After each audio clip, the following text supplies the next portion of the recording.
Hey folks, Michael from Misfit Shepherds here. And you're probably wondering what I'm doing. I am hanging Bones treats from the Christmas tree. No, this is not an every year occurrence. This is to show you how to monitor your pets with the Christmas tree. Now, our dogs are really good with things in the house.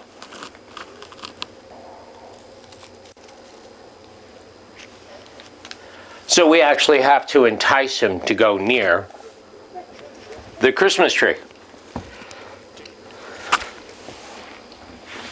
And basically what I'm doing is I'm showing you how we keep the animals away from our Christmas tree. Because if you're anything like us, the day of Thanksgiving, tree's already up. And again, if you're anything like us, you've already beaten the dogs a couple of times to keep them away from the Christmas tree. When we first started doing shepherd rescuing, we'd actually put up walls around here, short pallet wood walls, to actually keep the dogs back away from the tree.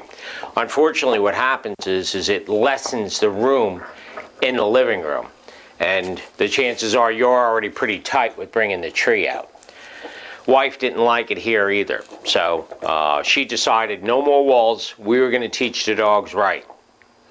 But this basis for keeping your animals away from the tree is true with anything that you have that's valuable or fragile. You want to keep the dogs away from those particular objects. You're using the same skills and the same mindset by getting between them and the object that's claiming it's yours, not theirs, they're not allowed, and by putting the hand up and making them stay away. You also want to remember, when you're decorating the tree, you don't want to put the fragiles out right away. The missus has got a couple of things up there, but they're all the way up top. No. They're all the way up top. She's actually got a couple of more boxes of ornaments that she wants to put on before we get to the holiday. But this is just to get the tree up, get the dogs used to it. If they pull a couple of bows or ribbons down from down underneath, hopefully we'll catch them before they get down to the wires. But it's not so terrible. They're smaller things. And you really want them to get used to the tree being in the living room. Again, like I was saying before, Bandit and Ranger, this is their first Christmas. They've never seen a Christmas tree before.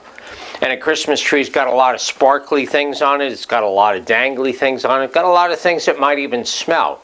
And that's another thing. You also want to be careful what you put on the Christmas tree, that it has no odor of food. Now, years and years ago, people used to take popcorn and string it on thread and then put that all the way around. If you don't have any pets, that's fine. If you have pets, no. If you have pets, you don't want to do that, because then you really are going to entice them, like I did with the Bones, to get them to play with it. So you don't want to do that. So you want to be careful what kind of decorations you put on there and when you put the good stuff out. Keep the good stuff up high, unless your in-law gave it to you and you don't want it anyway. There you got the little bones that are hanging from there. No.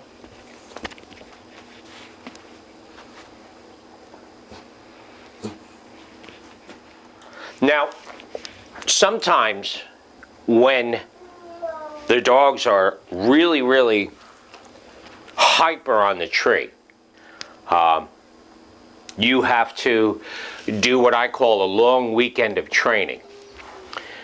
Usually a Friday night, Saturday, Sunday type thing, where non-stop you are training you are training the dogs to ignore the tree. And the first thing you have to do is take possession of the tree by showing them and by pushing them away, non-physically, away from the tree.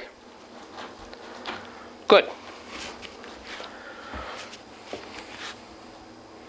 It's going to be a little harder to show you with the dogs actually going there, but what you just saw was how you would do it over and over and over until they get it right, until they decide they no longer want to bother with the tree.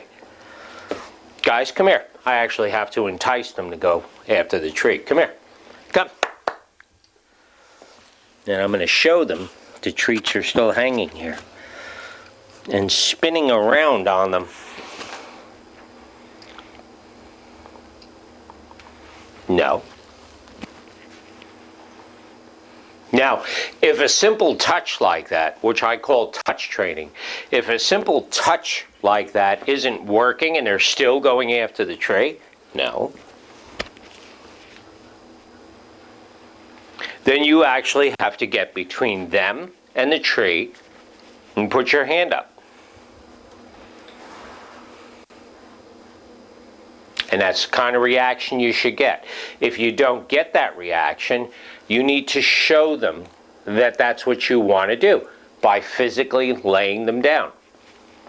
Remember, 1/2 pound, well, they're making it easy for me. 1/2 pound more pressure downward than the resistance they're giving you to stay upwards. Because you don't want to make it a fight. You don't want to make any of this a fight. Shepherds love fights. Shepherd loves physical confrontation. They treat it as a playtime with you. You don't want that. Now, this is a simulated, we're watching TV, the dogs are at the tree, they're laying on the floor, and every once in a while they get curious with something sparkly. This is what you're doing that entire long weekend. That's what you're doing all weekend long.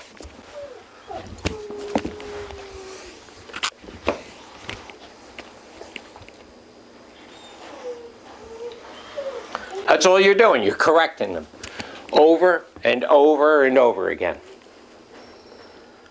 This is how you're going to spend your weekend.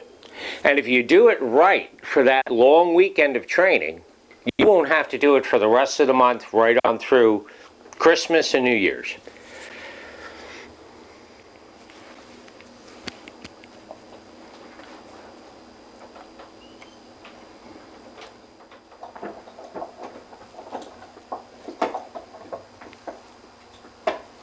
This is Michael from Misfit Shepherds, and this is how we do it.